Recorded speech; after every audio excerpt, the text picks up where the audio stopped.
നമസ്കാരം, ഞാൻ സുനിത ദേവദാസ്. ലോകത്തിന് ഇന്ത്യ മാതൃകയായിട്ടുള്ള 5 സുപ്രധാന തീരുമാനങ്ങളുടെയോ നിയമനിർമ്മാണങ്ങളുടെ പിന്നിൽ യഥാർത്ഥത്തിൽ CPM-ഉം CPM-നെ പ്രദാനം ചെയ്ത് പാർലമെന്റ് ഉണ്ടായിരുന്ന സീതാറാമിന്റെ ഒരു കയ്യൊപ്പം. 1 ദേശീയ തൊഴിലാളി പദ്ധതി, 2 വിവരാവകാശം, 3 വിദ്യാഭ്യാസത്തെ അവകാശമാക്കുന്ന നിയമം, 4 ഭക്ഷ്യസുരക്ഷാ നിയമം, 5 ട്രൈബൽ ഗോത്രവർഗക്കാർക്ക് അവരുടെ ഭൂമിയിലുള്ള അവകാശം ഉറപ്പുവരുത്തുന്നു.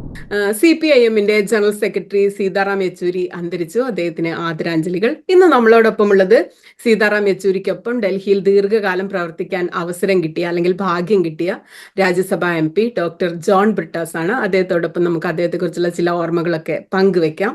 ഏതൊരു കമ്മ്യൂണിസ്റ്റ് നേതാവ് മരിക്കുമ്പോഴും മാധ്യമങ്ങൾ പറയും ഇദ്ദേഹത്തിനൊപ്പം ഒരു വലിയ കാലഘട്ടം അവസാനിക്കുകയാണെന്ന്. E.K. നായനാർ മരിച്ചപ്പോൾ അവര് പറഞ്ഞു ഈ CPM-ൽ ഇനി ഇത്തരം ഒരു ജനകീയ മുഖം ഉണ്ടാവില്ല എന്നാണ്. സീതാറാം യെച്ചൂരി കടന്നു പോകുമ്പോഴും മാധ്യമങ്ങൾ അതുപോലെ തന്നെയാണ് പറയുന്നത്. ഒരു CPM-ന്റെ ചിരിക്കുന്ന മുഖം അവസാനത്തെ ആളാണ്, ഇനി ഉണ്ടാവില്ല എന്നാണ് പറയുന്നത്. അപ്പോ അങ്ങേക്ക് അറിയാവുന്ന സീതാറാം യെച്ചൂരി എങ്ങനെയുള്ള കമ്മ്യൂണിസ്റ്റുകാരനായിരുന്നു, അല്ലെങ്കിൽ കമ്മ്യൂണിസ്റ്റുകാരെ ഇങ്ങനെയൊക്കെ തരംതിരിക്കൽ, ചിരിക്കുന്നത് ചിരിക്കാത്ത ഇത്തരത്തിൽ തരംതിരിക്കുന്നതിൽ വല്ല അർത്ഥമുണ്ടോ? യഥാർത്ഥത്തില് ഒരാളുടെ ഒരു ദേഹവിയോഗത്തിന്റെ ഒരു പശ്ചാത്തലത്തിലാണ് നമ്മൾ പലപ്പോഴും സംസാരിക്കുക. അപ്പോൾ അവിടെ നമ്മുടെ മനസ്സിന്റെ ഒരു വിവേകധാരയ്ക്കപ്പുറത്തൊരു വികാരത്തിന്റെ ഒരു തളരുണ്ട്. അതുകൊണ്ടായിരിക്കാം പലപ്പോഴും നമ്മൾ അങ്ങനെയുള്ള പദപ്രയോഗങ്ങളൊക്കെ ഉപയോഗിക്കുന്നത്. പക്ഷെ സീതാറാമിന്റെ കാര്യം പറയുമ്പോൾ ഒരുപക്ഷെ ഞാനത് കേവലപരമായ വികാരത്തിനപ്പുറത്ത് എന്റെ ഒരു ചിന്താപഥത്തിലിട്ടുകൊണ്ട് ഞാൻ പറയുകയാണെങ്കിൽ സീതാറാമിന്റെ ഒരു ആബ്സെൻസ് വലിയൊരു ശൂന്യത തന്നെയാണ് സൃഷ്ടിക്കുന്നത്. അത് കേവലം ഇടതുപക്ഷത്ത് മാത്രമല്ല, യഥാർത്ഥത്തിൽ അത് ഒരു BJP-യേതര രാഷ്ട്രീയ പ്രസ്ഥാനത്തിന്റെ അല്ലെങ്കിൽ ആ നിരയിലെ ഒരു ശൂന്യതയാണ്. അപ്പൊ സീതാറാമിനെ എനിക്ക് എത്രയോ കാലമായിട്ട് 3.5 പതിറ്റാണ്ടിലേറെയായിട്ട് അടുത്തറിയാം. ഒരുപക്ഷെ സീതാറാം ഇന്ദിരാഗാന്ധിയുടെ വസതിയിലേക്ക് മാർച്ച് ചെയ്ത് JNU വിദ്യാർത്ഥികളെ നയിച്ചുകൊണ്ട് അവിടെ നിന്ന് ഇന്ദിരാഗാന്ധി എന്ന സർവാധിപതിയെ അടുത്ത് നിർത്തി അവർക്കെതിരെ കുറ്റപത്രം വായിച്ച ഒരു ചിത്രമുണ്ട്. ആ ചിത്രം ഇന്നെല്ലായിടത്തും വന്നിട്ടുണ്ട്. ആ ചിത്രമൊക്കെയാണ് ഒരുപക്ഷെ എന്നെ JNU-ൽ പഠിക്കാൻ എന്നെ പ്രേരിപ്പിച്ചൊരു ഘടകം. ആ ഒരു ഇമേജ് എന്നെ പോലുള്ള ഒരുപാട് വിദ്യാർത്ഥികളുടെ മനസ്സിൽ അന്നും എന്നുമുണ്ട്. ഇന്നും ഒരുപക്ഷെ സീതാറാം എന്നുള്ള വ്യക്തിയെ അപഗ്രഥിക്കുമ്പോൾ ആ ഒരു ചിത്രത്തെ മാറ്റിവെച്ചുകൊണ്ട് ഒരുപക്ഷെ നമ്മൾ സംസാരിക്കാൻ പറ്റില്ല. ഇത് ഞാൻ മനസ്സുകൊണ്ട് പറയുന്നതാണ്. കാരണം വെച്ചാൽ ആ ഒരു പടത്തിന്റെ ആ ഒരു ചിത്രം പ്രസരിപ്പിക്കുന്ന ഒരു പ്രത്യേകതയുണ്ട്. എന്ന് വെച്ചാൽ അടിയന്തരാവസ്ഥ കാലഘട്ടത്തിൽ പ്രധാനമന്ത്രിയുടെ വസതിയിലേക്ക് മാർച്ച് ചെയ്യുന്നു, പ്രധാനമന്ത്രിയെ അടുത്ത് നിർത്തിക്കൊണ്ട് അവർക്കെതിരെ കുറ്റപത്രം വായിക്കുന്നു, പിറ്റേന്ന് അവർ JNU-ന്റെ ചാൻസലർഷിപ്പിൽ നിന്ന് രാജിവെക്കുന്നു. ഇതൊക്കെ ഒരുപക്ഷെ ഇന്ന് ആരോടെങ്കിലും പറഞ്ഞാൽ അവർ വിശ്വസിക്കുമോ? ഇന്ന് പ്രധാനമന്ത്രിയുടെ വസതിയുടെ 10 കിലോമീറ്ററിനുള്ളിൽ കയറാൻ പറ്റില്ല. അങ്ങനെ കയറി ഒരു മാർച്ച് ചെയ്താൽ അവരെ പിടിച്ച് തീഹാർ ജയിലിൽ. ഒരു സർവാധിപതിയായിട്ടുള്ള ഒരു ഭരണാധികാരി ഇങ്ങനെ സമരം നടത്തുന്ന വിദ്യാർത്ഥികളുടെ അടുത്ത് വന്ന് നിൽക്കുന്നു. ആ ചിത്രത്തിന്റെ പല വശങ്ങളും ഒരുപക്ഷെ ഞാൻ എത്രയോ തവണ ഞാൻ മനസ്സിൽ അപഗ്രഥിച്ചിട്ടുള്ളതാണ്. അപ്പൊ ഞാൻ പറഞ്ഞു വരുന്നത് സുനിത, അതായത് കേവലപരമായ വാക്കുകൾക്കപ്പുറത്ത് എനിക്ക് തോന്നുന്നു സീതാറാമിന്റെ വിയോഗം സൃഷ്ടിക്കുന്ന ഒരു ഘടകമുണ്ട്. അത് ഞാൻ കണ്ട സീതാറാം മാത്രമല്ല, ഞാൻ കണ്ട ഇന്ത്യയുടെ പശ്ചാത്തലത്തിലാണ്. അപ്പോൾ യഥാർത്ഥത്തില് സീതാറാമിന്റെ ഒരു വല്ലാത്തൊരു ദീർഘദൃഷ്ടി ഉണ്ടായിരുന്നു. അതായത് ഇന്ത്യയിൽ ഉരുണ്ടുകൂടുന്ന ഒരു ഹിന്ദുത്വയുടെ ഒരു ഭൂതത്തെ അദ്ദേഹം എത്രയോ കാലം മുമ്പ് തിരിച്ചറിഞ്ഞു. അത് മാത്രമല്ല, അദ്ദേഹം എപ്പോഴും തന്റെ പാർട്ടിയുടെ ക്ഷീണത്തെ, അല്ലെങ്കിൽ തന്റെ പാർട്ടി ക്ഷീണിച്ചു പോയി, അല്ലെങ്കിൽ തന്റെ പാർട്ടി പരാജയപ്പെട്ടു പോയി എന്നുള്ളൊരു ഘടകത്തെ ഒരിക്കലും അദ്ദേഹം മനസ്സിലേക്ക് എടുത്തുകൊണ്ട് ആ പോരാട്ടത്തിൽ നിന്ന് മാറിയില്ല. അതാണ് ഞാൻ സീതാറാമിൽ കണ്ട ഏറ്റവും പ്രധാനപ്പെട്ട ഘടകം. എന്റെ പാർട്ടിക്ക് എന്ത് കിട്ടും, എന്റെ പാർട്ടിക്ക് MP-മാരെ കുറച്ച് കൂടുതൽ കിട്ടുമോ, അതായിരുന്നില്ല സീതാറാമിന്റെ ഒരു കൺസേൺ. അത് കൺസേൺ ആയിരുന്നു, പക്ഷെ അതായിരുന്നില്ല ഏറ്റവും പ്രധാനപ്പെട്ട കൺസേൺ. ഒരുപക്ഷെ പാർട്ടി നയത്തിൽ തന്നെ അതിന്റെ റിഫ്ലക്ഷൻ ഉണ്ടായിരുന്നു. അതായത് എന്ത് വില കൊടുത്തും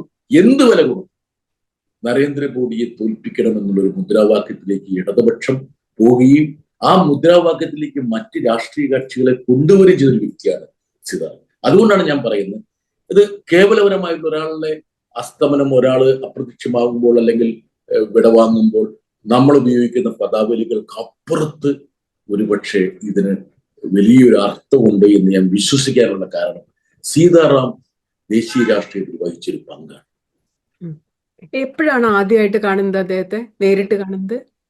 ഞാൻ 80കളുടെ അന്ത്യത്തിൽ ഡൽഹി വരുമ്പോഴാണ്. അതായത് അതിനു മുമ്പ് നമ്മൾ കാണുന്ന എങ്ങനെയാണ്, നമ്മളൊക്കെ ഈ പറഞ്ഞ പയ്യന്നൂരും തൃശ്ശൂരും ഒക്കെ SFI പ്രവർത്തിച്ചുകൊണ്ടിരിക്കുമ്പോൾ SFIയുടെ പ്രോജ്വലമായ എനിക്കിപ്പോഴും മനസ്സിലുള്ള ഒരു രംഗമുണ്ട്. അതായത് ദേശാഭിമാനി വാരികയുടെ കവർ ചിത്രമായിട്ടാണ് ഒരു പ്രാവശ്യം ഞാൻ ആ കവർ ചിത്രം കണ്ടെത്താൻ വേണ്ടി ഞാൻ ശ്രമിച്ചിട്ട് ഞാൻ പരാജയപ്പെട്ടു. എന്നുവെച്ചാൽ ആ കവർ ചിത്രം യെച്ചൂരിയുടെ ആയിരുന്നു. എന്താ കാരണം വെച്ചാൽ JNUവിന്റെ ആ ഗ്ലാമറിൽ നിന്ന് SFI നേതൃത്വത്തിലേക്ക് ഉയർന്ന് പിന്നീട് SFIയിൽ നിന്ന് വലിയൊരു തലമുറ അദ്ദേഹത്തെ കൈപിടിച്ച് 14 അശോക റോഡിലുള്ള കേന്ദ്ര കമ്മിറ്റി ഓഫീസിലേക്ക് കൊണ്ടുവരുന്ന ഒരു കാലയളവ്. ആ കാലയളവിൽ എന്നെ പോലുള്ള വിദ്യാർത്ഥികളൊക്കെ സസൂക്ഷ്മം നോക്കിക്കണ്ട ഒരു വ്യക്തിയാണ് സീതാറാം. ആ സീതാറാമിനെ ഒരുപക്ഷെ ഞാൻ ഇന്ന് ഇന്ത്യൻ എക്സ്പ്രസിൽ എഴുതിയിട്ടുണ്ട്. ഡൽഹിയിലേക്ക് വണ്ടി കയറുമ്പോൾ നമ്മുടെ മനസ്സിലുള്ള ചില ഇമേജസിന് ഒന്ന് ഈ സീതാറാം എന്നുള്ള ഒരു വ്യക്തിയായിരുന്നു. അപ്പം എത്രയാണ് 3.5 പതിറ്റാണ്ടിലേറെയായി സീതാറാമുമായിട്ടുള്ള ഒരു വ്യക്തിപരമായ സ്നേഹം ആരംഭിച്ചത്.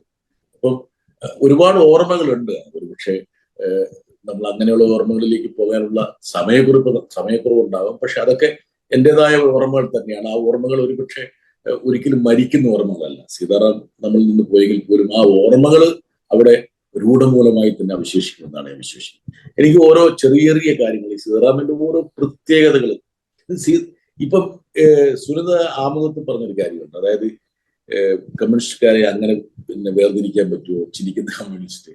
പക്ഷെ മനുഷ്യന്മാരല്ലേ, മനുഷ്യന്മാർക്ക് ഓരോ രീതികളില്ലേ. പക്ഷെ ഞാൻ സീതാറാമിനെ ചിരിക്കുന്ന കമ്മ്യൂണിസ്റ്റ് ആയിട്ട് തന്നെയാണ് കാണുന്നത്. ഞാനിപ്പോ ഒരു കമ്മ്യൂണിസ്റ്റ് പാർട്ടിയുടെ ഒരു പ്രവർത്തകനും ഒരു MP എന്ന നിലയിൽ ഇങ്ങനെ പറയുമ്പോൾ വേണം ചില ആൾക്കാർ വിമർശിച്ചേക്കാം. പക്ഷെ മനുഷ്യന്മാർക്ക് പല രീതികളുണ്ട്. പിന്നെ കാരണം വെച്ചാൽ ഇപ്പൊ പ്രകാശ് കാരാട്ടിനെ ഞാൻ കാണുന്ന രീതിയിലല്ല സീതാറാമിനെ കാണുന്നത്. പ്രകാശ് കാരാട്ടിനെ കാണുമ്പോൾ എന്റെ ബോഡി ലാംഗ്വേജിൽ തന്നെ ചില മാറ്റം, സീതാറാമിനെ കാണുമ്പോൾ എന്റെ ബോഡി ലാംഗ്വേജിൽ വേറൊരു മാറ്റം. അപ്പൊ അതൊരു യാഥാർത്ഥ്യമാണ്. യാഥാർത്ഥ്യം അല്ലെന്ന് പറഞ്ഞാൽ ഇപ്പൊ എനിക്ക് ഇപ്പോഴും ഓർമ്മയുള്ള ഞാനന്ന് പിന്നെ ഒരു ബജാജ് സൂപ്പർ സ്കൂട്ടറിലൊക്കെയാണ് നമ്മൾ നടത്തുന്നത് ഡൽഹിയിൽ. അപ്പൊ എനിക്കിപ്പോഴും ആ നമ്പർ ഓർമ്മയുണ്ട്, TDN 6815. അതിനുശേഷം ഞാൻ ഉപയോഗിക്കുന്ന ഒരു വണ്ടിയുടെ നമ്പർ എനിക്ക് ഓർമ്മയില്ല. ഇപ്പൊ ഞാൻ ഉപയോഗിക്കുന്ന വണ്ടിയുടെ നമ്പർ ഒരു ഓർമ്മയില്ല. പക്ഷെ ആ വണ്ടിയുടെ നമ്പർ എനിക്ക് ഓർമ്മയില്ല. അത് അന്ന് സഖാവ് MA ബേബി MP ആയിരിക്കുമ്പോൾ അദ്ദേഹത്തിന്റെ പേരിൽ വാങ്ങിയൊരു വണ്ടിയാണ്. അത് മനസ്സിലാക്കണം, അദ്ദേഹത്തിന്റെ പേരിൽ വാങ്ങി. അന്ന് MP മാർക്ക് കോട്ടയൊക്കെ. അപ്പൊ ഞാൻ ആ സ്കൂട്ടറിലൊക്കെ ഈ പറഞ്ഞ 14 അശോക റോഡ് പോകുമ്പോൾ സീതാറാമൊക്കെ ഇറങ്ങി വരും, നമ്മുടെ തോളത്തെ കൈവെക്കും, എന്റെ പോക്കറ്റിലൊക്കെ സിഗരറ്റ് ഉണ്ടെങ്കിൽ അവരുടെ അടുത്ത് വലിക്കും. അത് ആ ഒരു രീതിയിലുള്ള ഒരു സൗഹൃദമാണ്.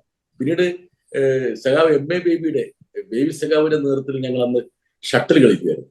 ഞങ്ങളൊക്കെ അന്ന് 20കൾ കഴിഞ്ഞ് 22, 23 വയസ്സുള്ള സമയത്താണ്. അപ്പം ഞങ്ങളൊരു കമ്മ്യൂൺ പോലെയാണ് ഈ വിത്തൽഭായ് പട്ടേലെ കുറിച്ച് താമസിക്കുന്നത്. അപ്പൊ ഞങ്ങൾ പിള്ളേരെല്ലാം കൂടി ഷട്ടിൽ കളിക്കുമ്പോൾ ബേബി സഖാവാണ് ഞങ്ങളുടെ ക്യാപ്റ്റൻ. നന്നായി കളിക്കുമായിരുന്നു ബേബി സഖാവ്. നല്ല മനോഹരമായിട്ട് ഷട്ടിൽ കളിക്കുന്നതാണ്. ഇന്ന് VK മാധവൻകുട്ടിയൊക്കെ വരും, TVR ഷാണായി വരും കളിക്കാൻ. ഇത് JNUവിൽ പഠിക്കുമ്പോഴാണോ ദേശാഭിമാനി ജോലി? അതിനിടയ്ക്ക് JNUവിൽ ഞാൻ പഠിക്കുകയാണ്. JNUവിൽ മുഴുവൻ സമയ റിസർച്ച് സ്കോളറായി പഠിക്കുകയാണ്. അപ്പൊ സീതാറാം അടങ്ങി വരും. സീതാറാം ഒരു നടപ്പെല്ലാം കഴിഞ്ഞൊരു നിക്കറൊക്കെ ഇട്ട് വന്നിട്ട് സീതാറാം അവിടെ കയറിപ്പോയി. പക്ഷെ സീതാറാം ഈ ടെന്നീസ് കളിച്ച് പഠിച്ചുകൊണ്ട് ഷട്ടിൽ എപ്പോഴും ടെന്നീസിന്റെ രൂപത്തിലാണ് കളിക്കുക, പല രൂപത്തിൽ. അപ്പൊ പലപ്പോഴും നെറ്റില് അടിക്കും. അങ്ങനെ ഒരു വല്ലാത്തൊരു ബന്ധമായിരുന്നു. പിന്നെ ഞങ്ങൾ ഈ പിള്ളേര് അന്നത്തെ കാലത്ത് ഇതുപോലത്തെ ഒരു ഡൽഹി ആയിരുന്നില്ല. അന്നത്തെ ഡൽഹിയിൽ ആർക്കും എന്തും ഭക്ഷിക്കാൻ കഴിയുന്ന ഒരു ഡൽഹി ആയിരുന്നു. അപ്പൊ ഞങ്ങൾ ഡൽഹി ഗേറ്റിലും നിസാമുദ്ദീനിലൊക്കെ പോയിട്ട് ഇടയ്ക്ക് ബീഫൊക്കെ മേടിച്ചു പോയി.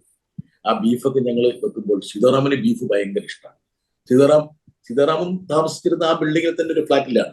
സീതാറാം ഇറങ്ങി വന്ന് ഒരു പാത്രത്തിൽ അല്പം ബീഫൊക്കെ എടുത്ത് കഴിച്ചിട്ട് എനിക്കിപ്പോഴും ഓർമ്മയുണ്ട്. ഞങ്ങൾ MB ആയ ശേഷം ഞാൻ MB ആയ ശേഷം ഞാൻ കഴിഞ്ഞ ഇടയ്ക്ക് നടത്തിയ ഒരു ചെറിയൊരു ഗെറ്റ് ടുഗദർ ഉണ്ട്. അതായത് എല്ലാ MP മാരും ഒരു തവണയെങ്കിലും ഒരു ഗെറ്റ് ടുഗദർ നടത്തുന്ന ഒരു സംഭവത്തിന്റെ ഭാഗമായിട്ട് ഞാനാണ് കഴിഞ്ഞ പ്രാവശ്യം നടത്തിയത്.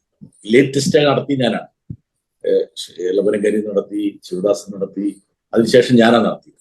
അവസാനത്തെ പരിപാടിക്ക് സീതാറാം എത്തി. സീതാറാം എത്തിയപ്പോൾ സീതാറാമിന് ഞാൻ എന്ത് ചെയ്തു വെച്ചാൽ കുറച്ച് ബീഫ് പാക്ക് ചെയ്ത് കുറച്ച് കപ്പയും കൂടെ കൊടുത്തു വിടുകയും ചില അദ്ദേഹത്തിന് അത് ഇഷ്ടമായിരുന്നു. അപ്പൊ ഞാൻ പറഞ്ഞു വരുന്നത് വെച്ചാല് ഒരു തരത്തിലുള്ള ഒരു അനൗപചാരികതയും അദ്ദേഹമായിട്ട് എനിക്കുണ്ടായിരുന്നില്ല. എനിക്കല്ല, ഒരുപക്ഷെ ആർക്കും ഉണ്ടായി. അതായത് ഇപ്പൊ നമ്മുടെ നാട്ടിലെ എനിക്കിപ്പോഴും, ഞാൻ കഴിഞ്ഞ ദിവസം ഈ പറഞ്ഞ കണ്ണൂർ യാത്ര ചെയ്യുമ്പോൾ അവിടെ ഒരു ഡ്രൈവർ അഭിലാഷ്, അദ്ദേഹം കണ്ണൂരിൽ വരുമ്പോൾ അഭിലാഷാണ് പലപ്പോഴും വരുന്നത്. അഭിലാഷിനോട് വർത്താനമൊക്കെ പറഞ്ഞ് മുൻസീറ്റിലിരുന്ന് ഇടയ്ക്ക് വിൻഡോ നടക്കാൻ പറഞ്ഞ് ഒരു സിഗരറ്റൊക്കെ വലിച്ച്, അതാണ് സീതാറാം. അപ്പം ആ വ്യക്തിയുടെ ഒരു പ്രത്യേകതയാണ്. എന്തൊക്കെയാണ് സംസാരിക്കുന്ന വിഷയങ്ങൾ? എന്തൊക്കെയാണ്?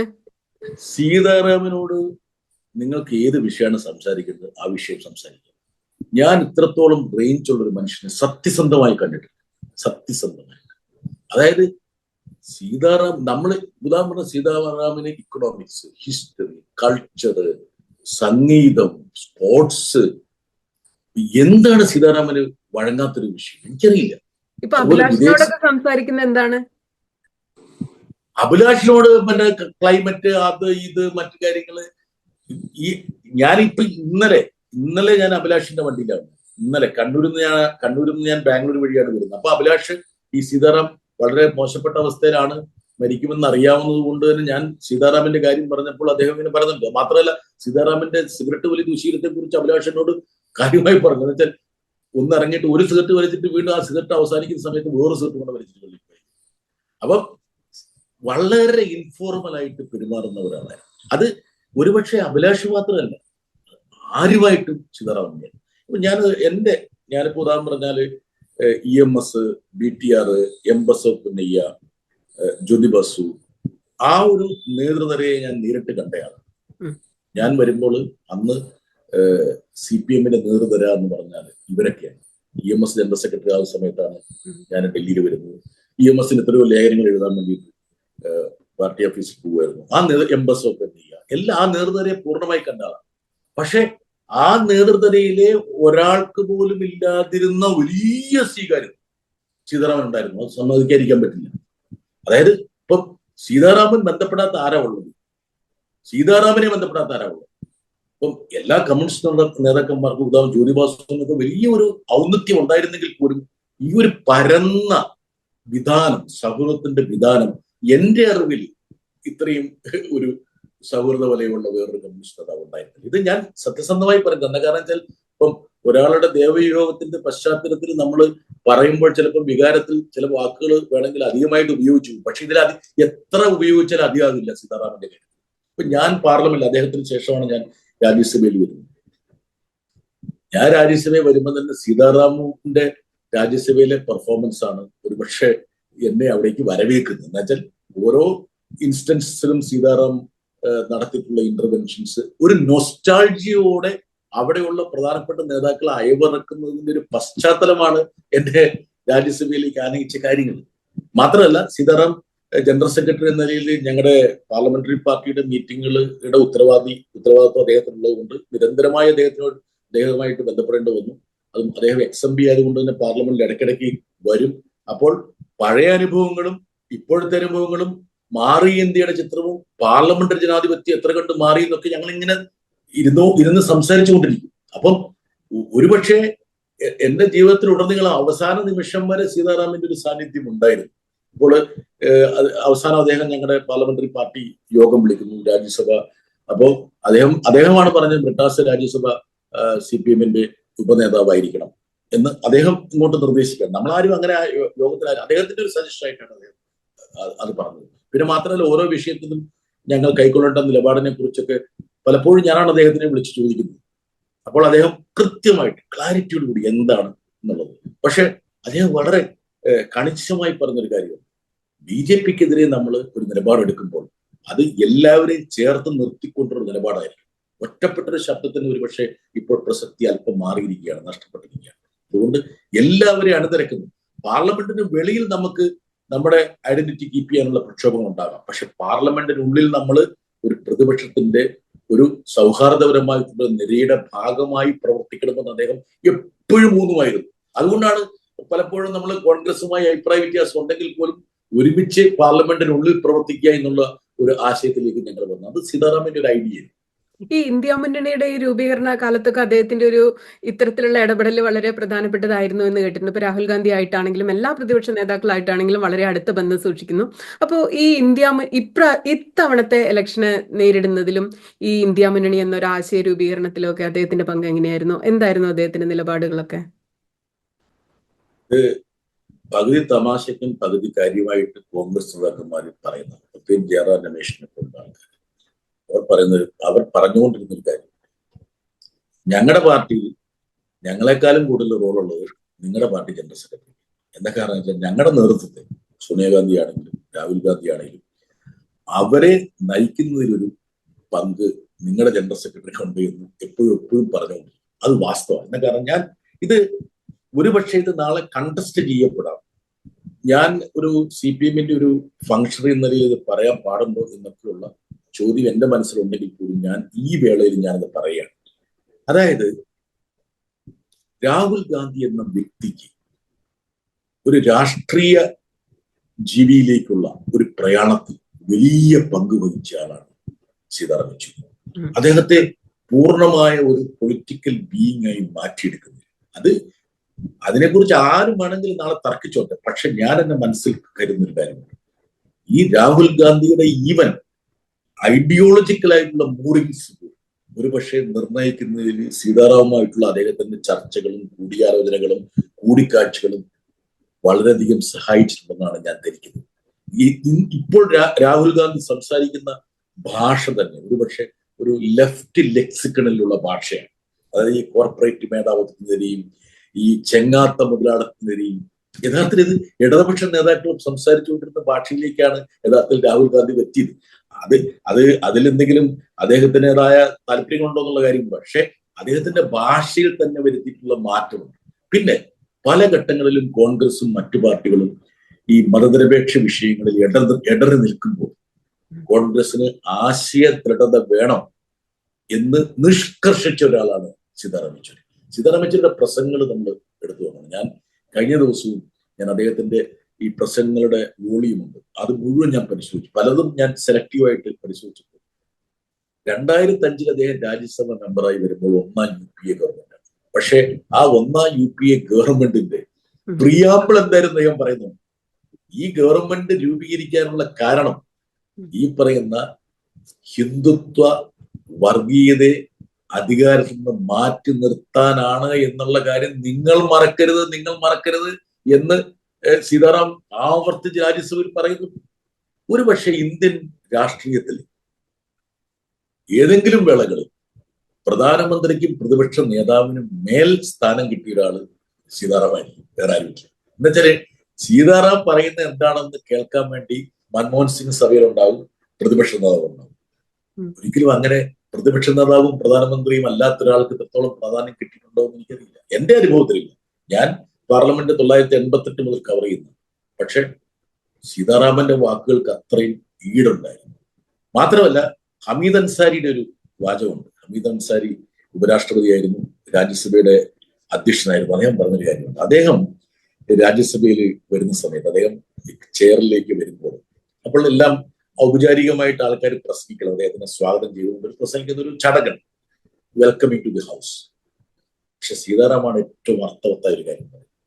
അദ്ദേഹത്തെ ഓർമ്മിപ്പിച്ചു, സർ, പാർലമെന്ററി ജനാധിപത്യത്തിന്റെ അന്തസ്സത്തായി എന്ന് പറഞ്ഞാൽ റൈറ്റ് ടു ഡിസന്റ് ആണ്, വിയോജിപ്പ് പ്രകടിപ്പിക്കാനുള്ള വേദിയാണ് ഈ പാർലമെന്റ് എന്നുള്ള കാര്യം താങ്കൾ മറക്കരുത്.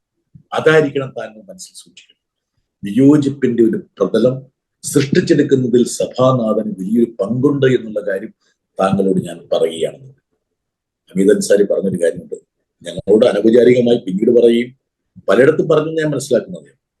അദ്ദേഹം ആ ചെയറിൽ നിന്ന് വിരമിക്കുന്നവരെ അദ്ദേഹത്തിന്റെ മനസ്സിൽ ഉടക്കിക്കിടന്നിരുന്ന ആ വാചക ശകലം സീതാറാം പറഞ്ഞത് വേറൊരു ദീർഘപരമായിട്ട് യഥാർത്ഥത്തിൽ ഈ പാർലമെന്റ് എന്നുള്ള ഫോറത്തിന്റെ ആ ഡിസെന്റ് സ്വഭാവം നഷ്ടപ്പെട്ടതല്ലേ യഥാർത്ഥത്തിൽ നമ്മുടെ ജനാധിപത്യത്തിന് വന്നിട്ടുള്ള ഏറ്റവും പ്രധാനപ്പെട്ട അപജയം? അതല്ലേ സീതാറാം എത്രയോ വർഷങ്ങൾക്ക് മുമ്പ് അദ്ദേഹം കണ്ടെത്തിയത്? അദ്ദേഹം ഒരു പതിറ്റാണ്ട് മുമ്പ് അദ്ദേഹം എടുത്തു പറഞ്ഞതല്ലേ? അപ്പൊ പല ഘടകങ്ങളും ഒരുപക്ഷെ സീതാറാമിന്റെ പരിശോധിച്ചു കഴിഞ്ഞാൽ ഒരു പ്രവചന സ്വഭാവം അദ്ദേഹത്തിന്റെ വാക്കുകൾക്കുണ്ടായിരുന്നു. അദ്ദേഹത്തിന്റെ പാർട്ടി പലയിടത്തും പരാജയപ്പെട്ടു, ക്ഷീണിച്ചു എന്നുള്ള സത്യമാണെങ്കിൽ പോലും സീതാറാം അദ്ദേഹത്തിന്റെ പാർട്ടിയുടെ സ്പേസിനപ്പുറത്തേക്ക്, എന്നോട് ചിലർ ചോദിക്കുമ്പോൾ ഞാൻ പറയും സീതാറാമിന്റെ സക്സസ് എന്നാണ്. He transcended beyond the physical frame of his party and even the physical form of his position. അദ്ദേഹത്തിന്റെ സ്ഥാനത്തിന്റെ അപ്പുറത്തേക്ക് അദ്ദേഹത്തിന് വിഹരിക്കാൻ കഴിഞ്ഞു എന്നുള്ളതാണ് സീതാറാമിനെ വ്യത്യസ്തനാക്കുന്നത്. ഇപ്പൊ ജയറാം രമേശ് പറഞ്ഞെന്ന് പറഞ്ഞു കോൺഗ്രസിനെ സംബന്ധിച്ച് ആരാണ് സീതാറാം യെച്ചൂരി എന്ന്. ഇപ്പോ സ്വന്തം പാർട്ടിക്ക് അപ്പുറം, വ്യക്തിത്വത്തിന് അപ്പുറം പോയി ഒരുപാട് കാര്യങ്ങൾ ചെയ്യാൻ പറ്റി, ഇന്ത്യക്ക് ഒരുപാട് സംഭാവനകൾ നൽകി. പക്ഷെ അത് കമ്മ്യൂണിസ്റ്റ് പാർട്ടിക്ക് ദോഷകരമായോ? പാർട്ടി എന്ന നിലയിൽ അത് കമ്മ്യൂണിസ്റ്റ്, ഭയങ്കര കടുത്ത കമ്മ്യൂണിസ്റ്റുകാർക്ക് ഇതില് ജയറാം രമേശിന് ഉണ്ടായതിന്റെ ഓപ്പോസിറ്റ് വികാരം ഉണ്ടായോ? കുറച്ച് വിയോജിപ്പ് കോൺഗ്രസ്സുകാരുടെ കൂടെയാണ് കൂടുതൽ. അല്ലെ, യഥാർത്ഥത്തിൽ ഇപ്പം ഞാനിപ്പോ ഞാൻ ആ ചർച്ചകളിലൊക്കെ ഭാഗവാക്കായതാണ്. കാരണം വെച്ചാൽ പാർട്ടി കോൺഗ്രസിലും വിശാഖപട്ടണത്തിലും ഹൈദരാബാദൊക്കെ ആ ചർച്ചകളുടെ ഭാഗമായത്. സീതാറാമിന്റെ എവല്യൂഷൻ ഞാൻ നേരിട്ട് കണ്ടു എന്ന് ഞാൻ പറഞ്ഞാലാണ്. അദ്ദേഹം വിദ്യാർത്ഥി നേതാവിൽ നിന്ന് പാർട്ടിയിലേക്ക് വരുമ്പോൾ അദ്ദേഹം 80കളിൽ കേന്ദ്ര സെക്രട്ടേറിയറ്റ്, എനിക്കൊന്ന് തിരുവനന്തപുരം പാർട്ടി കോൺഗ്രസ് കേന്ദ്ര സെക്രട്ടേറിയറ്റ് മെമ്പറായി. പിന്നീട് 92 മദ്രാസിൽ വെച്ചിട്ട് ഇവരെ സീതാറാം പൊളിറ്റ് ബ്യൂറോ മെമ്പറാകുന്നു. അതൊക്കെ ഞാൻ കണ്ടതാണ്. ഞാൻ ആ പാർട്ടി കോൺഗ്രസിലൊക്കെ ഉണ്ടായിരുന്ന ആളാണ്. അതിൽ അതൊക്കെ കവർ ചെയ്യാനും സാക്ഷ്യം വഹിക്കാനും പോയതാണ്. പലപ്പോഴും നമ്മുടെ മീഡിയ വളരെ ഫ്ലിംസി ആയിട്ടാണ് ഇങ്ങനെയുള്ള കാര്യങ്ങൾ. ഇപ്പം പ്രകാശ് കാരാട്ട് ഒരു വശത്ത്, സീതാറാം യെച്ചൂരി മറുവശത്ത് വലിയ യുദ്ധം നടക്കുന്നു. ഞാൻ എപ്പോഴും കണ്ടിട്ടുള്ളൂ പ്രകാശ് കാരാട്ടും സീതാറാമും കോംപ്ലിമെന്ററി എന്നാണ് ഞാൻ എപ്പോഴും കോംപ്ലിമെന്ററി. അവരുടെ ഒരു വ്യക്തിപരമായിട്ടുള്ള സൗഹൃദവും ഇഴയടുപ്പും ഞാൻ നേരിട്ട് കണ്ടിട്ടുള്ളത്. ഞാൻ കണ്ടുകൊണ്ടിരുന്ന ഒരാളാണ് എത്രയോ കാലമായി. പക്ഷെ പെർസെപ്ഷനിൽ ചില ഊന്നലുകളും മറ്റും വ്യത്യാസം ഉണ്ടാകും. പക്ഷെ അദ്ദേഹം ഒരിക്കലും കോൺഗ്രസിനെ ആയിട്ട് നേരിട്ട് ഏറ്റുമുട്ടുന്ന CPM-ന്റെ കേരളത്തിലെ തീരുമാനത്തെ ഒരിക്കലും അദ്ദേഹത്തിന്റെ തീരുമാനം ഒരിക്കലും മോശപരമായി ബാധിച്ചിരുന്നില്ല. അദ്ദേഹം എന്താ പറഞ്ഞത്? അതായത് അത് പാർട്ടിയുടെ നയം തന്നെയാണ്. പക്ഷെ ആ ഊന്നലുകളിലും മറ്റേ പ്രയോഗങ്ങളിലൊക്കെ ചില മാറ്റം ഉണ്ടെങ്കിൽ പോലും അദ്ദേഹത്തിന്റെ ആ നിലപാട് കാരണം പാർട്ടി ക്ഷീണിച്ചു അല്ലെങ്കിൽ പാർട്ടിക്ക് പ്രശ്നമുണ്ടായി എന്ന് പറയാൻ ഞാൻ ആളല്ല. ഒരുപക്ഷെ ഈ പറഞ്ഞ ഊന്നലുകളിൽ ചില വ്യത്യാസങ്ങൾ ഉണ്ടായേക്കാം.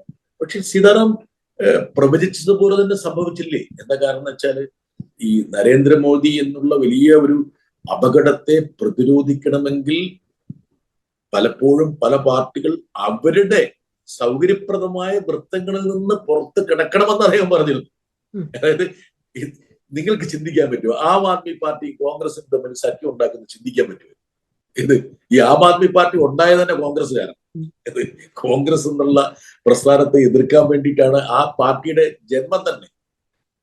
അപ്പൊ ഇന്ത്യൻ സാഹചര്യം മാറി വരുന്നത് സീതാറാം അപഗ്രഥിച്ചു, അർത്ഥവത്തായി അപഗ്രഥിച്ചു നമ്മളത് റീഡ് ചെയ്യേണ്ടത്. അപ്പൊ ഒരുപക്ഷെ അത്തരത്തിലുള്ള ആ കാലഘട്ടത്തിൽ മീഡിയ വല്ലാതെ അത് ബ്ലോക്ക് ചെയ്തതാണ് എന്റെ അഭിപ്രായം. അതിന്റെ അപ്പുറത്ത് പിന്നെ ഈ പറഞ്ഞ ഇവര് തമ്മിലുള്ള വളരെ നൈസർഗികമായിട്ടൊരു സൗഹൃദം എന്നൊക്കെ പറഞ്ഞത് ഇതെന്തോ നമ്മളിപ്പം നമ്മുടെ മലയാള പത്രങ്ങൾ വായിച്ചു കഴിഞ്ഞാൽ രാവിലെ സീതാറാം ഒരു വാളെടുത്ത് നിൽക്കുന്നു, പ്രകാശ് രണ്ടുപേരും കൂടെ ഇങ്ങനെ ഏറ്റുമുട്ടുന്നു. അവരൊക്കെ തമ്മിലുള്ള എത്രയോ ഈ സൗഹൃദത്തിന്റെ എന്ത് ഇഴയടപ്പം. അത് JNU ക്യാമ്പസ് തുടങ്ങിയത്. Prakash Karat JNU students union പ്രസിഡന്റായി മത്സരിക്കുമ്പോഴല്ലേ യഥാർത്ഥത്തിൽ സീതാറാം യെച്ചൂരി അദ്ദേഹത്തിന്റെ പ്രചാരകനായിട്ടല്ലേ ക്യാമ്പസിൽ ഒരു SFIയിലേക്ക് യഥാർത്ഥത്തിൽ ആനയിക്കപ്പെടുന്നത്.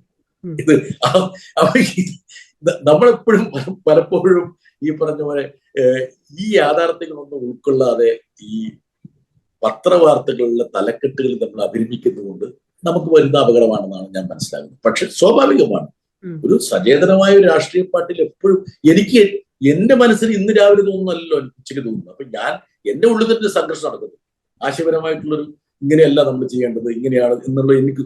അപ്പൊ സ്വാഭാവികമായിട്ട് രണ്ടുപേരുണ്ടെങ്കിൽ പിന്നെ അത് സംബന്ധിച്ച അഭിപ്രായങ്ങളുടെ ഒരു വിനിമയം നടക്കില്ല. പക്ഷെ അതിനപ്പുറത്ത് വലിയ ഒരു ശത്രുതയോ സംഘർഷമോ ഉണ്ടായി ഞാൻ വിശ്വസിക്കുന്നു. ഹിന്ദുത്വ പൊളിറ്റിക്സിന്റെ അപകടത്തെക്കുറിച്ച് സീരിയസ് ആയിട്ട് അദ്ദേഹം എപ്പോഴാണ് സംസാരിച്ചു തുടങ്ങിയത്? വളരെ മുൻപേ സംസാരിച്ചു തുടങ്ങിയോ അതോ ഇത് ഇത്രയും ഭീകരമായി പൊട്ടിത്തെറിച്ചതിന് ശേഷം തന്നെയാണോ? വളരെ മുമ്പ്. എനിക്ക് തോന്നുന്നു ഇന്ത്യൻ രാഷ്ട്രീയത്തിൽ ഞാൻ പഴയ തലമുറയെ കുറിച്ചല്ല പറയാം. ഈ പറഞ്ഞ RSS പ്രധാനം ചെയ്യുന്ന ശത്രുതയെ കുറിച്ച് ഗോൾവാൾക്കർ അങ്ങനെ പലരെ അവരുടെയൊക്കെ നിലപാടുകൾ എതിർത്തുകൊണ്ടുള്ള കമ്മ്യൂണിസ്റ്റ് ലീഗിലേക്കുകളും കമ്മ്യൂണിസ്റ്റ് നേതാക്കന്മാരുടെയൊക്കെ ഉണ്ടായിരുന്നു. പക്ഷേ ഇതൊരു ഭീഷണിയാണ് എന്ന രീതിയിലേക്ക് ഒരു യാഥാർത്ഥ്യമായിട്ട് ഉരുണ്ടുകൂടുന്ന ഒരു ഘട്ടമാണ്. അത് 80കളാണ്. എനിക്കിപ്പോഴും ഓർമ്മയുണ്ട്. അതായത് 14 അശോക റോഡ് എന്ന് പറയുന്ന പഴയ ഒരു ബംഗ്ലാവാണ്. അതിൽ നിന്ന് CPM കുടിയിറക്കപ്പെട്ടു. പിന്നീട് സ്വന്തമായ ഓഫീസിലേക്ക് പോയി. ആ 14 അശോക റോഡ് പിന്നീട് എനിക്ക് മേനകാഗാന്ധി മന്ത്രി നിലയിൽ കിട്ടി. പിന്നീട് ഇപ്പൊ ഏതോ മന്ത്രിമാരുടെ കയ്യിലോ ഒക്കെയാണ്.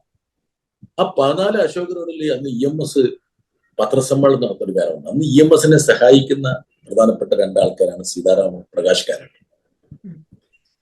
സൂര്യതുണ്ട്, EMS ഉണ്ട്. ഇവര് രണ്ടുപേരുണ്ട്. ഇവരൊക്കെയാണ് പ്രധാനപ്പെട്ട അവിടുത്തെ സ്ഥിരം വ്യക്തികൾ. അന്ന് EMSന്റെ പത്രസമ്മേളനം. അന്ന് രാജീവ് ഗാന്ധിക്കെതിരെ എല്ലാവരും ഒരുമിച്ച് ഇങ്ങനെ കൊണ്ട് ധ്രുവീകരിച്ച് VP സിംഗിന്റെ നേതൃത്വത്തിൽ വലിയൊരു പോരാട്ടം നടക്കുന്ന സമയത്ത് EMSന്റെ പത്രസമ്മേളനം. EMS എന്താ പറയുന്നത്? BJPയെ ഒറ്റപ്പെടുത്തിക്കൊണ്ട് കോൺഗ്രസിനെ തോൽപ്പിക്കുന്നു. Isolate BJP and defeat Congress. ഞാൻ ഇപ്പോഴും ഓർക്കുന്നുണ്ട് ആ രംഗങ്ങളൊക്കെ. അന്ന് EMSന്റെ പത്രസമ്മേളനം കവർ ചെയ്യാൻ വരുന്ന പത്രക്കാര് ഓരോരുത്തരും എന്താണ് നിങ്ങൾ പറയുന്നത്? What are nonsense? How can you do like that? അതിന്റെ പ്രസക്തി എന്താണ്? അതെന്താണ്? എല്ലാരും കൂടെ ഒരുമിച്ചിട്ട് കോൺഗ്രസിനെ തോൽപ്പിക്കല്ലേ ചെയ്യുന്നത്? അപ്പോഴും EMS പറയും isolate BJP, defeat Congress. This is our stand. അന്ന് അത് ഫലപ്രദമായിട്ട് ഒരുപക്ഷെ EMS പത്രസമ്മേളനത്തിൽ പറയുന്ന ആ കാര്യങ്ങൾ ഫലപ്രദമായിട്ട് വിശദീകരിച്ചിരുന്ന ഒരാള് സീതാറാം യെച്ചൂരിയാണ്. ഞാൻ പറയുന്ന 80കളുടെ 87, 88 കാലഘട്ടത്തെ കുറിച്ചാണ്. ഇന്ന് നമ്മൾ പിന്തിരിഞ്ഞു നോക്കുമ്പോൾ എത്ര അർത്ഥവത്തായ വാക്കുകൾ. പിന്നീട് VP സിംഗ് റിഗ്രറ്റ് ചെയ്തു. VP സിംഗ് അധികാരത്തിൽ വന്നു. ഈ പറഞ്ഞ രാമക്ഷേത്ര പ്രക്ഷോഭമായിട്ട് BJP രംഗത്തേക്ക് വരുന്നു.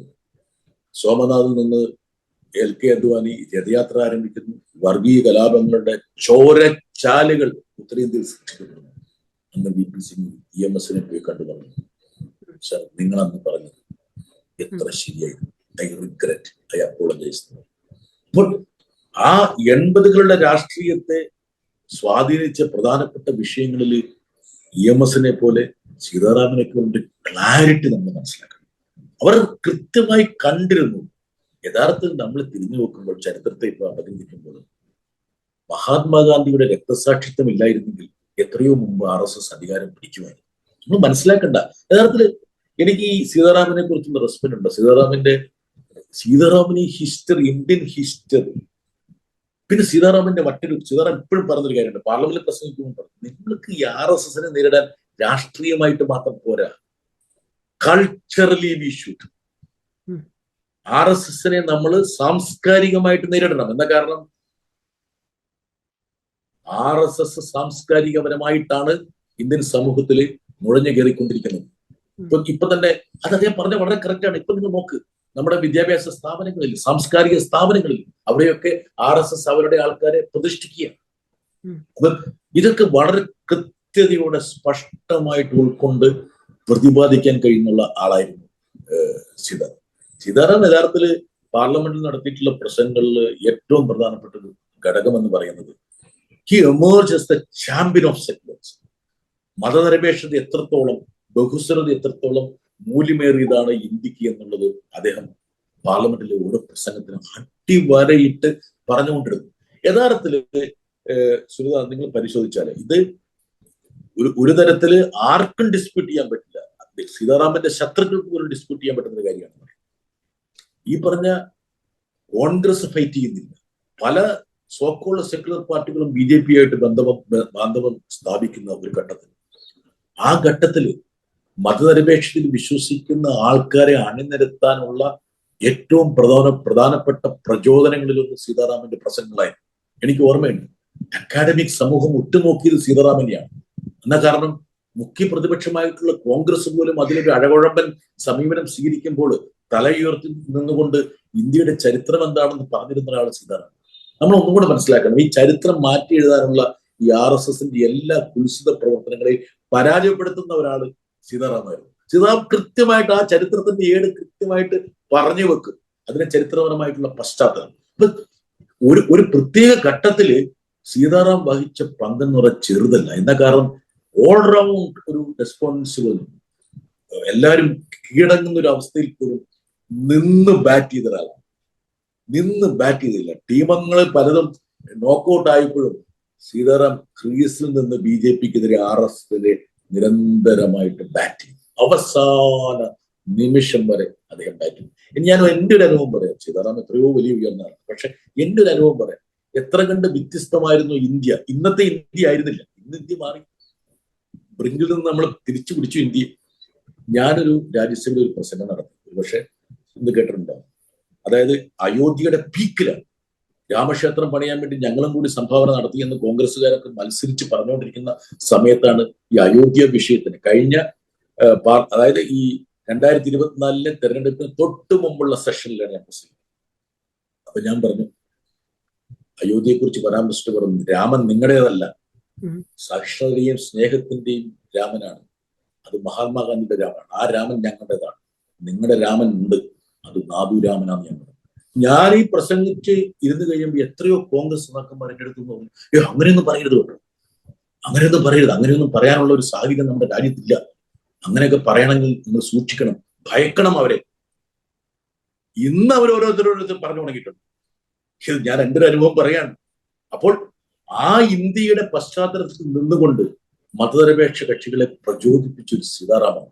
അതിന്റെ കൺമുമ്പിൽ ഇങ്ങനെ എന്താ പറയാ, ഇങ്ങനെ വെട്ടിത്തിളങ്ങുന്ന ഒരു സീതാറാമാണ്. അചഞ്ചലനായിട്ട് അദ്ദേഹം നിൽക്കുകയാണ്. അദ്ദേഹത്തിന് ഞാൻ ചോദിച്ചോട്ടെ, ഇപ്പം സീതാറാം അല്ലെങ്കിൽ CPM അല്ലാതെ വേറൊരു പാർട്ടിയാണെങ്കിൽ എന്നാ ബംഗാളിൽ നിന്ന് 10 സീറ്റ് കിട്ടാമെന്ന BJP ആയിട്ട് സഖ്യം ഉണ്ടായിക്കൂടെ ഒന്ന് ചിന്തിച്ചു. അപ്പൊ നോക്ക് എത്ര ഐഡിയോളജിക്കൽ ക്ലാരിറ്റിയോട് കൂടിയാണ് സീതാറാം അത് ബാറ്റ് ചെയ്തത്. അതൊക്കെ ഒരുപക്ഷെ എന്റെ മനസ്സിലൊരു വിങ്ങിലോട് നിൽക്കുന്നതാണ് ഈ സീതാറാമിന്റെ.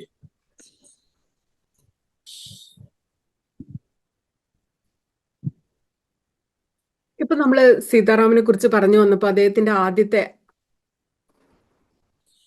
അടിയന്തരാവസ്ഥ കാലത്ത് ഇന്ദിരാഗാന്ധിക്കെതിരെ നടത്തിയ ഫൈറ്റ്, പിന്നെ നമ്മൾ ഇപ്പൊ ഈ അടുത്ത കാലത്ത് ഓർക്കുകയാണെങ്കിൽ കാശ്മീരിലേക്ക് തരിഗാമിയെ കാണാൻ പോയൊരു സന്ദർഭം നമുക്ക് ഓർമ്മയുണ്ട്. ഇതിനിടയ്ക്ക് ഇത്തരം സിറ്റുവേഷൻസ് ഏതൊക്കെ ഓർത്തെടുത്ത് പറയാൻ പറ്റും? ഇത്തരം വലിയ മല പോലെ നിന്ന് ഫൈറ്റ് ചെയ്ത സന്ദർഭങ്ങൾ. ഞാനിപ്പോ ഉദാഹരണം പറഞ്ഞാൽ കഴിഞ്ഞൊരു 3 പതിറ്റാണ്ട് 4 പതിറ്റാണ്ടില് ഇന്ത്യയിലെ പ്രധാനപ്പെട്ട എല്ലാ BJP വിരുദ്ധ പ്രക്ഷോഭങ്ങളിലും അല്ലെങ്കിൽ പ്രവർത്തനത്തിലും ഒരു അച്യുതണ്ടായിട്ട് പ്രവർത്തിച്ച ആളാണ് സീതാറാം. ഉദാഹരണം പറഞ്ഞാല് ഈ സീതാറാമിനെ കുറിച്ച് ഇപ്പൊ ഞാൻ ഈ 1996 BJP അധികാരത്തിൽ മാറ്റി നിർത്താൻ വേണ്ടി നിങ്ങൾ ഓർമ്മ ഉണ്ടാവും, വാജ്പേയിയുടെ 13 ദിവസം ഗവൺമെന്റ് വീഴുന്നു. യഥാർത്ഥത്തില് സൂർജിത്തും സീതാറാമും കൂടിയാണ് ഇറങ്ങി തിരിച്ചത്, കോൺഗ്രസ് അല്ല. സൂർജിത്തും സീതാറാമും കൂടിയാണ് രാവിലെ ഇറങ്ങി തിരിക്കുകയാണ്. ഇറങ്ങി തിരിച്ച് ഓരോ പാർട്ടികളെ അണിനിരത്തിയിട്ടൊരു സർക്കാർ യുണൈറ്റഡ് ഫ്രണ്ട് ഗവൺമെന്റ് രൂപീകരിക്കുകയാണ്. വേറെ ഒരു ആളുമല്ല, ഈ 2 പേര് മാത്രമാണ്. സീതാറാമിന്റെ ഈ രാമലക്ഷ്മണൻ എന്നൊക്കെ പറഞ്ഞ പോലെ സൂർജിത്തിന്റെ കൂടെയാണ് സീതാറാം വന്ന് രാവിലെ മുതൽ വൈകുന്നേരം. നമുക്ക് എന്താണ് നടക്കണമെന്ന് അറിയണമെങ്കിൽ നമ്മൾ സീതാറാമിനെ കാണും. സീതാറാം താമസിക്കുന്നത് ഞങ്ങളുടെ ബിൽഡിങ്ങിലാണ്, നമ്മുടെ ഓഫീസുള്ള സ്ഥലത്താണ്, ഞാൻ താമസിക്കുന്ന സ്ഥലത്താണ്. അപ്പൊ നമ്മള് രാത്രി എത്ര വൈകി കയറുമ്പോഴൊക്കെയാണ് പുള്ളി കയറി വരുന്നത്. അപ്പോൾ ഓരോ പാർട്ടിയെയും ചേർത്ത് നിർത്തി കോൺഗ്രസിനെ കൺവിൻസ് ചെയ്തു.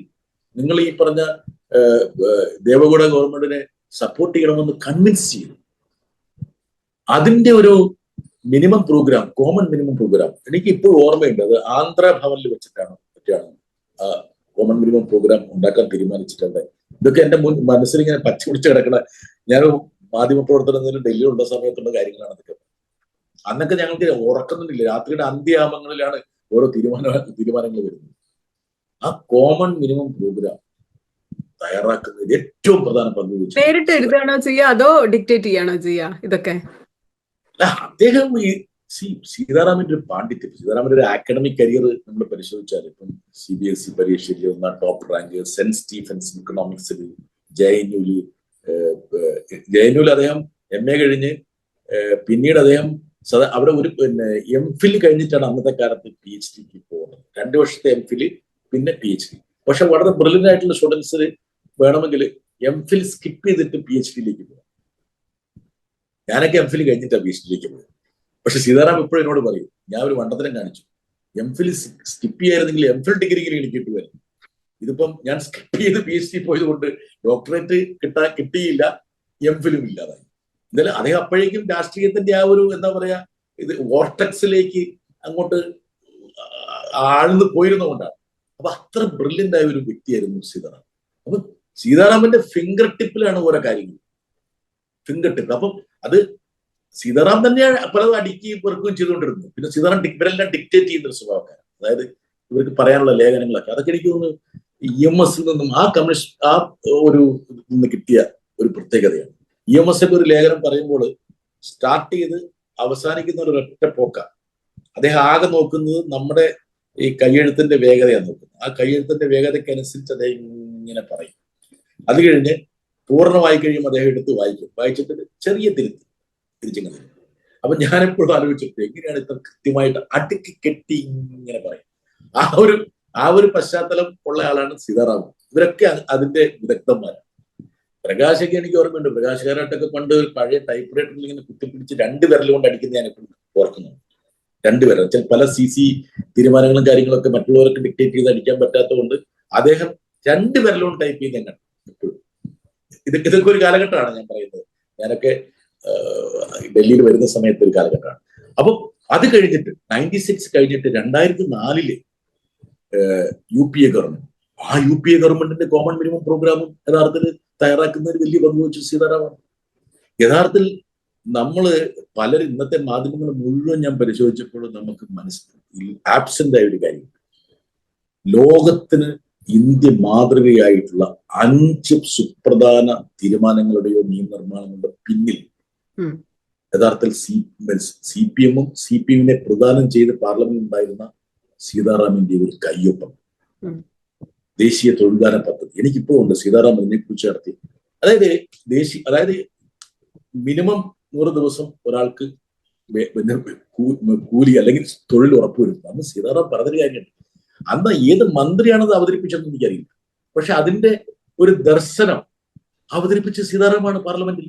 സീതാറാം എന്നാ പറഞ്ഞത്, ഇത് തൊഴിൽദാന പദ്ധതിയല്ല, ഇത് ഇന്ത്യ എന്നുള്ള മഹാരാജ്യത്ത് ഒരു മനുഷ്യൻ പട്ടിണി കിടന്ന് മരിക്കാതിരിക്കാനുള്ള ഒരു പ്രതിരോധ ചട്ടയാണിത്. പ്രതിസന്ധികളിലെ കൊടുമുടികളിലേക്ക് രാജ്യം പോകുമ്പോൾ ഒരുപക്ഷെ സാധാരണക്കാരായ പാവപ്പെട്ട ദരിദ്രരായ ജനങ്ങളെ സംരക്ഷിച്ചു നിർത്താനുള്ള ഒരു സുരക്ഷയാണിതെന്ന് അദ്ദേഹം പ്രസംഗിച്ചത്. യഥാർത്ഥത്തിൽ സംഭവിച്ചില്ലേ? പിന്നീട് കോവിഡ് കാലത്തൊക്കെ പട്ടിണി കൊണ്ട് കോടാനുകോടി ആൾക്കാർ മരിക്കുന്നതിന് യഥാർത്ഥത്തിൽ തടഞ്ഞത് എന്താണ്? ഈ ദേശീയ തൊഴിൽദാന പദ്ധതിയാണ്. ഒന്ന് ചിന്തിച്ചു നോക്ക്. അതിന്റെ പ്രിയാമ്പിൾ യഥാർത്ഥത്തിൽ വിശദീകരിച്ചത് സീതാറാമാണ്. യഥാർത്ഥത്തിൽ സീതാറാമിന്റെ ഇടതുപക്ഷത്തിന്റെയും CPM-ന്റെയും ഒരേ ഒരു നിർബന്ധം കൊണ്ടല്ലേ കോൺഗ്രസ് പാർട്ടി അത് കൊണ്ടുവന്നത്. അത് കഴിഞ്ഞ് റൈറ്റ് ടു ഇൻഫർമേഷൻ, ഞാൻ പറയാം 5 സുപ്രധാന ഏടുകൾ ഒരുപക്ഷെ ചരിത്രത്തിൽ എഴുതപ്പെടേണ്ടതാണ്. ഒരുപക്ഷെ സീതാറാം എന്റെ എന്താ പറയുക മോർട്ടൽ റിമെയിൻസ്, ഭൗതിക ശരീരം ഇന്നും നമ്മുടെ മുമ്പിൽ ഇപ്പം നിൽക്കുന്ന സമയത്ത് ഇത് പറയേണ്ടതാണ്. 1 ദേശീയ തൊഴിൽദാന പദ്ധതി, 2 വിവരാവകാശം, 3 വിദ്യാഭ്യാസത്തെ അവകാശമാക്കുന്ന നിയമം, 4 ഭക്ഷ്യസുരക്ഷാ നിയമം, 5 ട്രൈബൽ ഗോത്രവർഗക്കാർക്ക് അവരുടെ ഭൂമിയിലുള്ള അവകാശം ഉറപ്പുവരുത്തുന്നു. 5 സുപ്രധാന ഏടുകൾ 1ാം UPA ഗവൺമെന്റിൽ സൃഷ്ടിക്കുന്നത് സീതാറാമിനെ പോലുള്ള വ്യക്തികളുടെ കയ്യൊപ്പുണ്ട്. ആ 5 പ്രധാനപ്പെട്ട ചുവടുവെപ്പുകളുടെയും ഐഡിയോളജിക്കലായിട്ടുള്ള പ്രിയാമ്പിൾ എന്താണെന്ന് സഭയിൽ വിശദീകരിച്ച യഥാർത്ഥത്തിൽ സീതാറാമാണ്. അല്ലാതെ വകുപ്പ് മന്ത്രിക്കൊന്നും അത് പറയാൻ പറ്റിയിട്ടില്ല. വകുപ്പ് പഞ്ചായത്തിന്റെ സാങ്കേതിക വശമാണ്.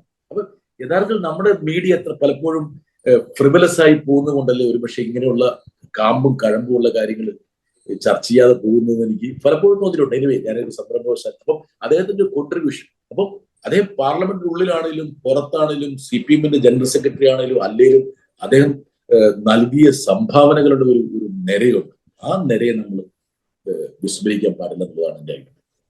പക്ഷെ എനിക്ക് അപ്പൊ ഒരു ചോദ്യം ഞാൻ ചോദിക്കണം. ഇത്രയും വലിയ വിഷണറി ആയ ഒരാള് എന്തുകൊണ്ടാണ് ഇന്ത്യയിൽ CPM-ന്റെ ഈ ഒരു തകർച്ച കാണാതെ പോയത്? ഞാനെപ്പോഴും അതായത് ഇപ്പൊ ഈ പൊളിറ്റിക്സിൽ ഒരു പ്രത്യേകതയുണ്ട്, നമ്മൾ പലരും മനസ്സിലാക്കാത്തൊരു കാര്യമാണ്. അതായത് ശരിയല്ല വിജയം, ശരിയാണ് വിജയം എന്നുള്ള ഒരു തെറ്റിദ്ധാരണ നമ്മൾ സൃഷ്ടിക്കും. നിങ്ങൾ ശരിയായ തീരുമാനമെടുത്താൽ വിജയിക്കും. പൊളിറ്റിക്സിൽ അതൊരിക്കലും യാഥാർത്ഥ്യമാണ്. പലപ്പോഴും ശരിയായിരിക്കാം നിങ്ങളെ പിന്നോട്ട് നയിക്കുന്നത്. അപ്പൊ നിങ്ങളുടെ പാർട്ടി തോറ്റതിന് കാരണം നിങ്ങൾ തെറ്റ് ചെയ്തുകൊണ്ടാണെന്ന് ഒരാൾ പറയുന്നതിൽ എനിക്ക് അർത്ഥമില്ല. ഇപ്പൊ BJP ശരി ചെയ്തുകൊണ്ടാണ് BJP 2 വട്ടം ജയിച്ചത്? അല്ലല്ലോ. ശരിക്ക് സ്വാധീനം ചെലുത്താൻ പറ്റും, പക്ഷെ ശരിയാണ് ആത്യന്തികമായ വിജയത്തിന് നിദാനം എന്ന് രാഷ്ട്രീയത്തിൽ ഞാൻ കാണുന്നില്ല. ഇപ്പൊ ഹിറ്റ്ലർ അധികാരത്തിൽ വന്നു, അത് ശരിയായിരുന്നില്ല. എനിക്കിപ്പം അന്ന് ലോകത്തിലെ ഏറ്റവും പ്രശസ്ത ശാസ്ത്രജ്ഞനായിട്ടുള്ള ആൽബർട്ട് ഐൻസ്റ്റീൻ പറഞ്ഞൊരു കാര്യമുണ്ട്. അതായത് അദ്ദേഹം ജർമ്മനിയിൽ നിന്ന് പലായനം ചെയ്ത ഒരാളാണ്, ജർമ്മനിയിൽ നിന്ന് ഓടി ഒളിച്ച ആളാണ്. അല്ലെങ്കിൽ ജൂ ആയിരുന്ന ആൽബർട്ട് ഐൻസ്റ്റീനെ പിടിച്ച് ഗ്യാസ് ചേമ്പറിലിട്ട് കൊന്നേൽ അത് കൂടെ മനസ്സിലായിക്കോളൂ. അപ്പോൾ അദ്ദേഹം പിന്നീട് പുറത്തു വന്ന് എനിക്ക് തോന്നുന്നു ന്യൂയോർക്ക് ടൈംസിലും മറ്റു കൊടുത്തൊരു ഇന്റർവ്യൂവിൽ അദ്ദേഹം പറയുന്നുണ്ട്,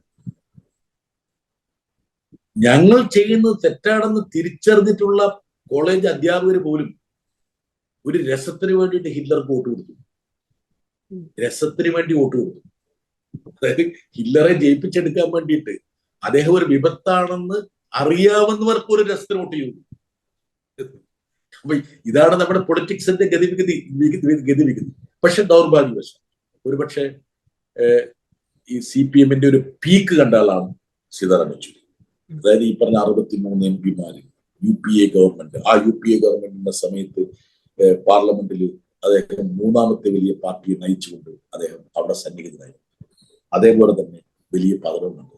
പക്ഷെ രാഷ്ട്രീയത്തില് സുലത ഒരു അവസാനത്തെ ഒരു കുത്തില്ല, എല്ലാം കോമകളാണ്. കോമകളിലൂടെയാണ് നമ്മുടെ രാഷ്ട്രീയം സഞ്ചരിക്കുന്നത്. അതുകൊണ്ട് അദ്ദേഹത്തിന് ഒരുപക്ഷെ അദ്ദേഹം എന്നുള്ള വ്യക്തിയെ സ്ഫുടം ചെയ്തെടുക്കാൻ വേണ്ടി ആ പരാജയം കൂടി ഇവിടെ വഴിവെച്ചിട്ടുണ്ടാവും ഞാൻ വിചാരിക്കാം. എന്ന് കാരണം വെച്ചാൽ സീതാറാമിന്റെ ഒരു വ്യക്തിത്വം പലപ്പോഴും പുറത്തേക്ക് വന്നത് ആ വലിയ പരാജയങ്ങളിൽ.